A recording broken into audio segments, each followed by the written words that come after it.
Bienvenue dans le GNV Mag numéro 6.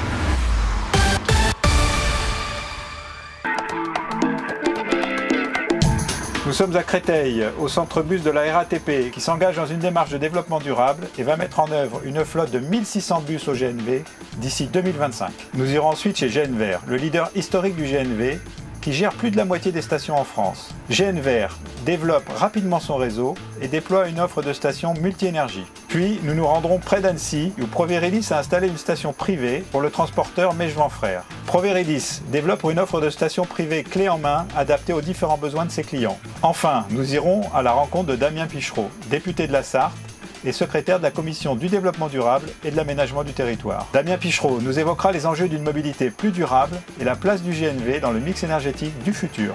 Mais d'abord, place à l'actualité.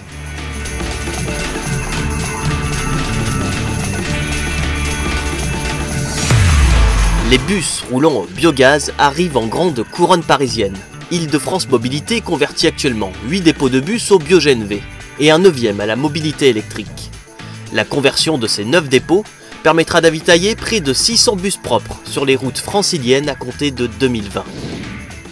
Le loueur Kiloutou a intégré 5 poids lourds roulants au GNV pour des livraisons sur les chantiers. Pour 2019, Kiloutou prévoit le déploiement de 10 véhicules supplémentaires pour couvrir les besoins identifiés dans d'autres agglomérations. L'entreprise de transport frigorifique Orligel va convertir 50% de sa flotte de camions au GNV. Avec le durcissement annoncé des règles de circulation dans les centres-villes, les sociétés logistiques sont de plus en plus nombreuses à choisir le gaz naturel lors du renouvellement de leur flotte. CGIF Mobilité et ses partenaires Fréquin et Tab Railroad sont engagés dans Olympique Énergie, un ambitieux projet européen de promotion du bio-GNV. Ce projet prévoit la construction de 8 stations GNV bio-GNV en Île-de-France par CGIF Mobilité et l'achat de 330 poids lourds roulant au gaz par le groupe Fréquin et Tab Railroad pour leur réseau européen. La FGNV a créé 2 guides pour rappeler les étapes d'avitaillement des poids lourds GNC et GNL. L'une des fiches est dédiée aux bus et aux cars, l'autre aux camions. Elle précise les précautions d'emploi et les équipements de protection individuelle à porter. Les conducteurs peuvent visionner directement sur leur smartphone une vidéo d'avitaillement en scannant les codes QR imprimés sur ces fiches. Une version cartonnée des 2 documents sera également diffusée par la FGNV et ses adhérents.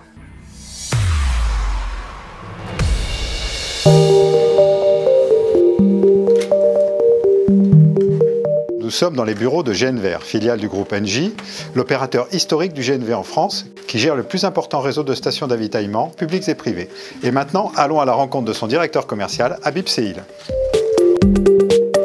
Alors Habib, merci de me recevoir ici à Noisy-le-Grand. Ça fait longtemps qu'on se connaît tous les deux. Le GNV et GNVer, c'est vraiment une longue histoire. GNVer a fêté ses 20 ans cette année. Alors c'est une aventure qui a commencé avec les bus, avec le transport de personnes, qui est le premier secteur d'activité à s'être lancé dans l'avenir du GNV parce qu'il fallait trouver le carburant alternatif au diesel. Ça a évolué avec la benne à ordures ménagère, qui est aussi un marché qui croît très rapidement, notamment à Paris avec la quasi-totalité des bennes qui s'avitaillent au gaz sur les stations GNVer. Et puis là, depuis 2012-2013, on a accompagné le développement du transport de marchandises avec la première station orientée pour le transport de marchandises, qui est la station de Bercy, qui est aujourd'hui un franc succès puisque c'est l'une des premières stations de France. Alors Habib, justement, parlons du réseau de stations d'avitaillement en France. Que pèse GNVer? Tiens, regarde. Alors aujourd'hui, GNVer exploite 150 stations sur le territoire français, dont 50 ouvertes au public.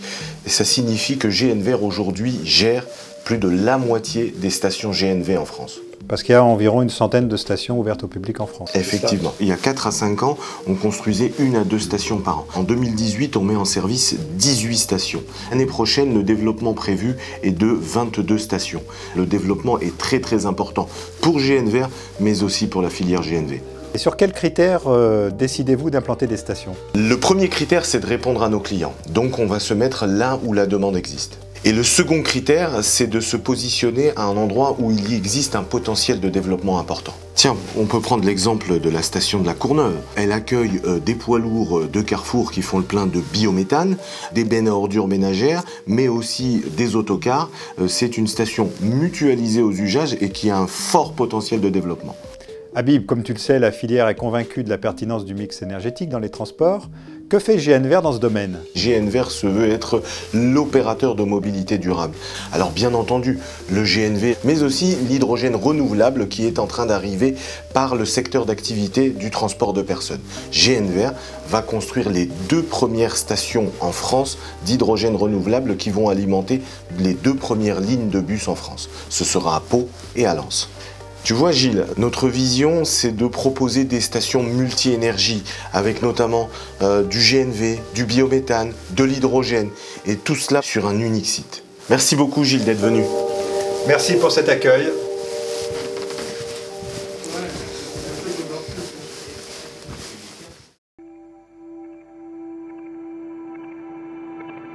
Nous sommes à proximité d'Annecy, au siège des transports Mégevent Frères, là où Proviridis a installé une station GNC privée.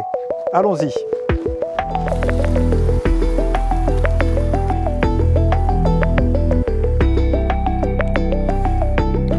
Bonjour Pascal, bonjour Frédéric. Bonjour. Merci d'accueillir le GNV Mag. Alors aujourd'hui, c'est quoi les transports Mégevent? Mégevent Frères, ça représente 25 salariés en transport et logistique, 4000 m² d'entrepôt et bientôt 6 véhicules GNV. Et une action dans le GNV depuis longtemps, je crois. Depuis 2011, on réfléchit à rouler autrement, à sortir un peu de notre tout gasoil. Et c'est là qu'on a découvert le GNV, avec la concrétisation en 2015 du premier véhicule bicarburation qu'on a pu élaborer avec Volvo. Et maintenant, on déroule sur une gamme un petit peu plus complète, un petit peu plus aboutie de ce qu'on a pu voir depuis cette période-là. Alors nous nous sommes rencontrés tous les 3 en 2013. Je pense qu'il y a eu pas mal de choses qui se sont passées depuis chez les transports Mégevent dans le domaine du GNV. Pascal? Tout à fait. On a appris à connaître le GNV et à en trouver les avantages certains pour notre profession. Le premier effet positif que l'on voit, c'est la mise sous contrôle de notre poste carburant qui est le 2e poste de coût dans nos entreprises, dans notre secteur, ce qui n'est pas le cas actuellement avec le gasoil, qui est soumis à un prix quotidien et qu'on ne peut pas contrôler.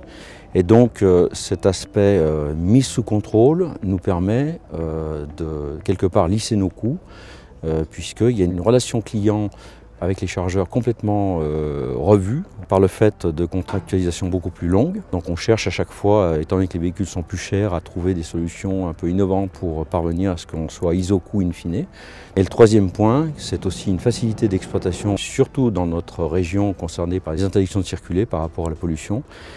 Et le véhicule GNV, étant en vignette critère 1, nous a franchi de toute cette problématique, au moins sur ce point. Alors il me reste une dernière question. Pourquoi une station privée chez les transports Mégevent? Pour rappel, nous sommes toujours de fervents défenseurs des stations publiques. Et donc pour faciliter l'exploitation de nos matériels au quotidien, on a décidé avec Frédéric d'investir dans cette station privative, qui est plus pour nous une station de backup, de manière à ce que nos véhicules soient disponibles quand les clients nous le demandent. Donc c'est vraiment pour nous un appui en rapport des stations publiques qui reste pour nous notre principale source d'approvisionnement. Merci Pascal, merci Frédéric.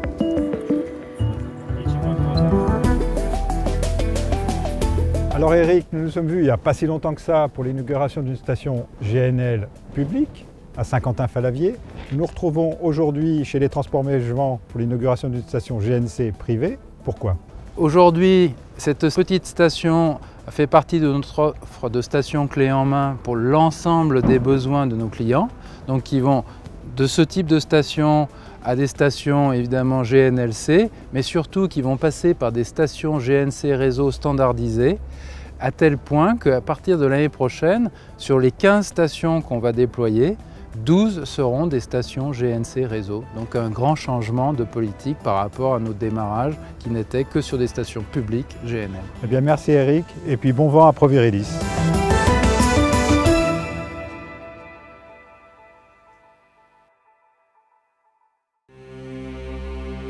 Je suis en route pour l'Assemblée nationale où je vais rencontrer Damien Pichereau. C'est parti.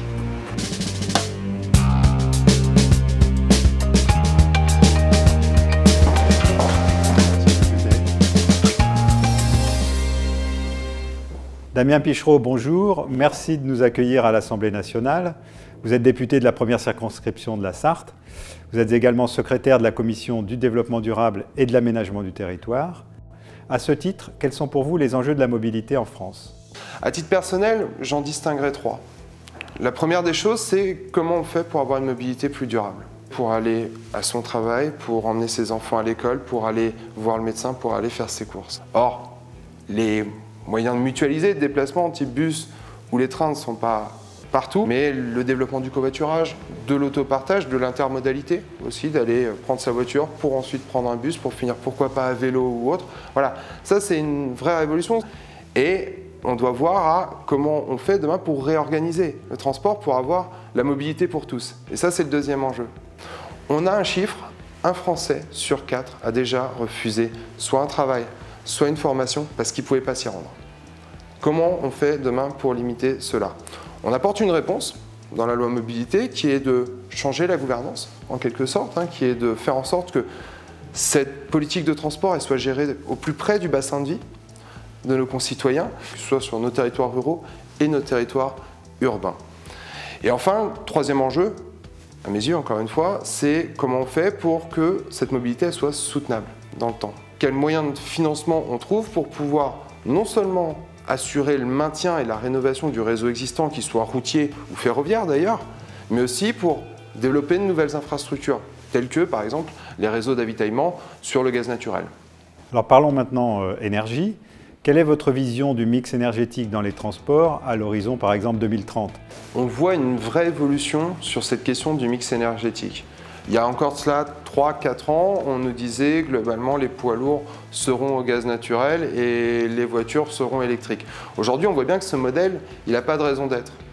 Le mix énergétique de demain, comme son nom l'indique, ce sera un mix. Par définition, donc oui, l'électrique en ville aura sa place sur du trajet urbain, voire périurbain. Je ne pense pas que d'ici 2030, l'hydrogène se sera développé, du moins sur le véhicule léger, ça ne me semble pas pragmatique. Et puis il y a la question du gaz naturel. Sur le poids lourd, c'est la réponse la plus claire. Et ça me semble également être une réponse pragmatique pour les véhicules utilitaires légers, notamment ceux qui sont amenés à faire des trajets interurbains. Et puis il y a la question du véhicule léger. Sur le véhicule léger, jusqu'à maintenant, on avait un manque d'acteurs, avant tout. On avait une offre qui était absente, ou en tout cas très peu présente. On voit bien que les constructeurs, certains constructeurs en tout cas, arrivent sur le marché avec des espérances de vente et de parts de marché qui sont supérieures par rapport à ce qu'on aurait pu projeter il y a encore de cela quelques mois, quelques années. Donc le mix énergétique, il sera divers. Le GNV y a sa place, c'est une certitude, et une place qui, en tout cas actuellement, paraît de plus en plus croissante. Alors, à la demande du gouvernement, vous avez rédigé un rapport sur les véhicules utilitaires légers. Quelles sont vos recommandations dans ce rapport pour le GNV et le bio-GNV? Et quelles suites concrètes notre filière peut en attendre? Alors, quelles sont les préconisations sur tout ce qui est GNV, bio-GNV? On a préconisé, nous, des mesures de soutien, de verdissement du parc des professionnels. Non seulement les livreurs, qui étaient en quelque sorte le cœur de cible de cette mission, mais aussi derrière l'ensemble des artisans, ceux qui travaillent au quotidien dans nos villes, dans nos campagnes. Et c'est une mesure que j'ai portée dans le projet de loi de finances cette année, avec notamment une mesure de suramortissement de 40% des véhicules utilitaires légers de plus de 2,6 tonnes pour l'ensemble des énergies alternatives, y compris du coup le GNV. Et d'autres mesures viendront dans la loi mobilité notamment pour faciliter, simplifier notamment l'installation des réseaux d'avitaillement, parce qu'on sait bien que la France, c'est le pays des normes et qu'il faut simplifier ça pour qu'on puisse développer rapidement un réseau sur l'ensemble du territoire, parce que c'est le nerf de la guerre. Les citoyens ne veulent pas aujourd'hui se poser la question de comment je fais le plein, comment je recharge, comment je mets du gaz naturel, de l'hydrogène ou autre. On doit avoir un réseau qui soit suffisamment taillé et qui soit suffisamment accessible pour nos concitoyens. Merci Damien Pichereau. Alors traditionnellement, on a une dernière question. Avez-vous un message à délivrer aux acteurs de la filière du GNV en France? On attend aujourd'hui d'eux qui s'investissent vraiment massivement vers le bio-GNV. Ça me semble être vraiment, moi, la solution d'avenir quand on parle en tout cas de gaz naturel. Pour deux raisons. La première, c'est les objectifs d'atteindre les accords de Paris en 2050. Et puis la deuxième, c'est que c'est aussi derrière de la rentabilité en plus pour nos agriculteurs. Donc aujourd'hui on développe le parc, on développe un réseau d'avitaillement. Maintenant il va falloir que ce réseau d'avitaillement il passe progressivement à une part de bio-GNV qui soit importante. Et je suis à votre disposition pour discuter notamment avant la loi mobilité. Merci Damien Pichereau. Merci à vous. Ce magazine est maintenant terminé. Merci et à bientôt. pour ne rien manquer de l'actualité de la filière GNV, une seule adresse: www.afgnv.info.